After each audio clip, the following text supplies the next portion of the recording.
Assalamualaikum warahmatullahi wabarakatuh.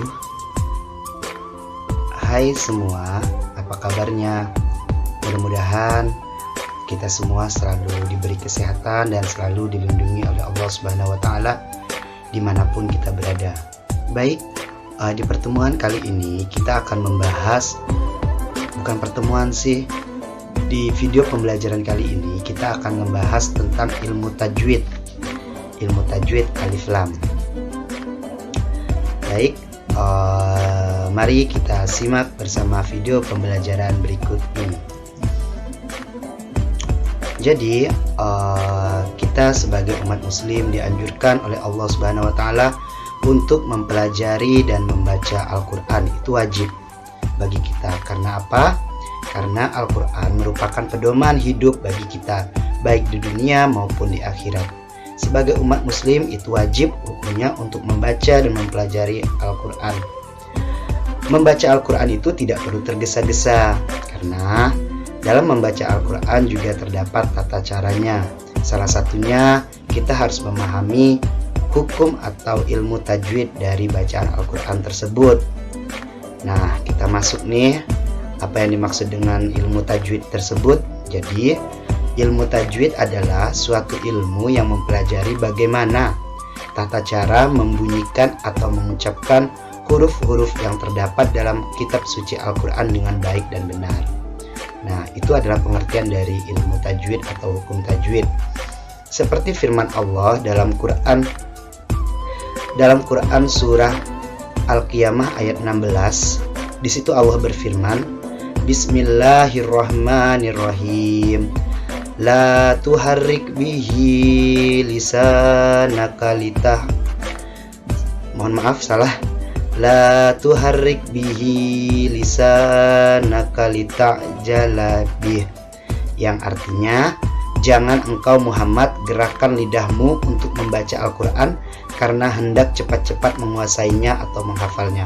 Quran surah Al-Qiyamah ayat 16. Di situ Allah menyeru kepada Nabi Muhammad SAW untuk tidak tergesa-gesa atau cepat-cepat dalam membaca Al-Quran. Jadi Allah juga menyeru kepada kita, hamba Rasulullah SAW, umat Rasulullah SAW, untuk mempelajari atau membaca Al-Quran tidak dengan tergesa-gesa.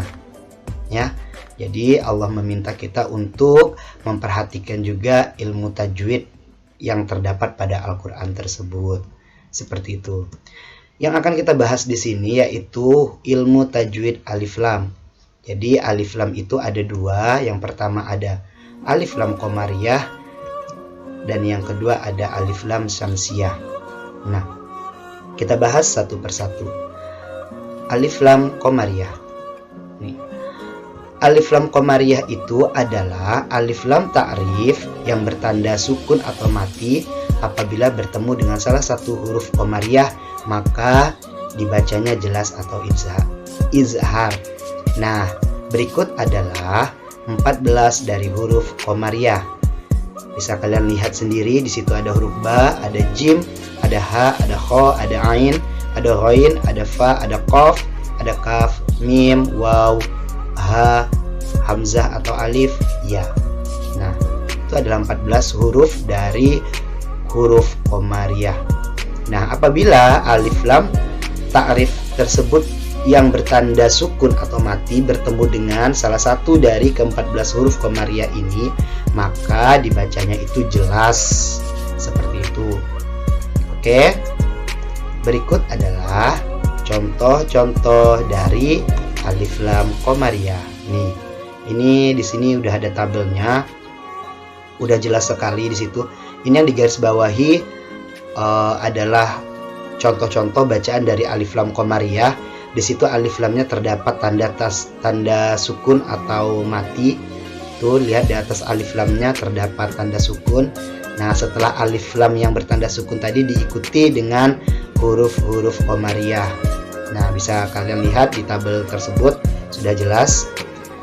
Baik, selanjutnya kita akan membahas tentang alif lam syamsiyah, alif lam syamsiyah.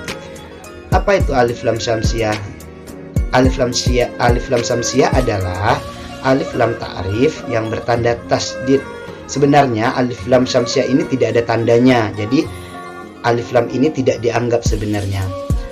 Apabila bertemu dengan salah satu huruf syamsiah maka dibacanya lebur atau idgham. Tuh, jadi melebur dianya.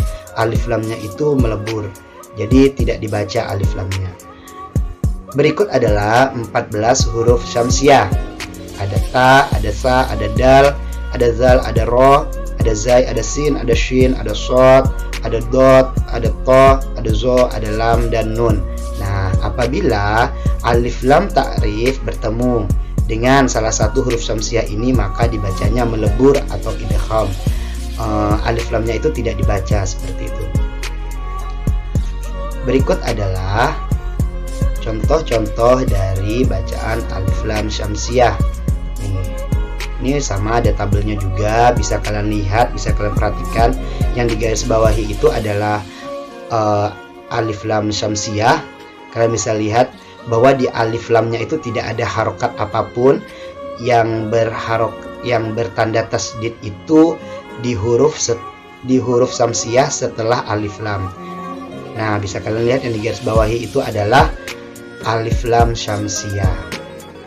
Baik, selanjutnya kita bahas perbedaan antara alif lam qamariyah dan alif lam syamsiah. Nih, yang pertama, alif lam syamsiah atau huruf lam dibaca tidak jelas dan dimasukkan ke huruf berikutnya, sedangkan alif lam qamariyah dibaca jelas dan terang atau izhar. Jadi alif lam syamsiah itu tidak dibaca, sedangkan alif lam qamariyah itu dibaca jelas. Selanjutnya, alif lam syamsiah tidak berharokat atau dianggap tidak ada. Seperti yang Bapak jelaskan tadi bahwa alif lam itu tidak berharokat, sedangkan alif lam qamariyah terdapat tanda sukun atau tanda mati.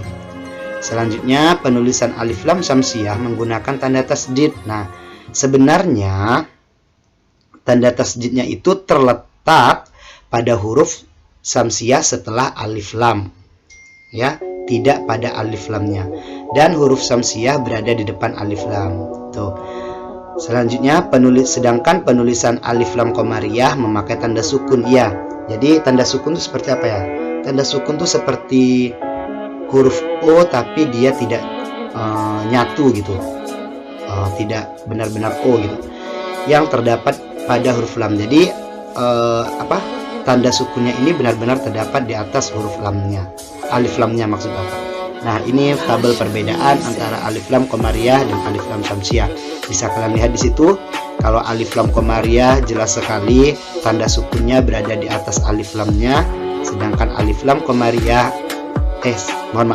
sedangkan alif lam syamsiah alif lamnya tidak ada tasdidnya. Tanda tasdidnya itu atau syiddahnya itu berada di huruf syamsiah setelah alif lam. Bisa kalian lihat. Baik, mudah-mudahan video pembelajaran yang singkat ini dapat kalian pahami materi alif lam qamariyah dan alif lam syamsiah ini. Sekian video pembelajaran kita pada kesempatan kali ini. Jangan lupa terus berdoa, semangat belajarnya, jangan pernah tinggalkan sholat, berdoa kepada Allah mudah-mudahan pandemi corona ini segera berakhir agar kita bisa belajar tatap muka seperti sedia kala. Baik, mudah-mudahan video yang singkat ini bermanfaat buat kalian semua. Terima kasih bagi yang sudah menonton video ini. Apabila ada yang ingin ditanyakan atau ada yang tidak paham, silahkan kalian tulis atau tinggalkan jejak di komentar video ini. Jangan lupa buat di like, di share, dan di subscribe. Oke. Dan satu lagi, jangan lupa follow IG dan FB Bapak. Baik, kita ketemu lagi di video pembelajaran selanjutnya. Bapak akhiri, wabillahi taufiq wal hidayah. Wassalamualaikum warahmatullahi wabarakatuh.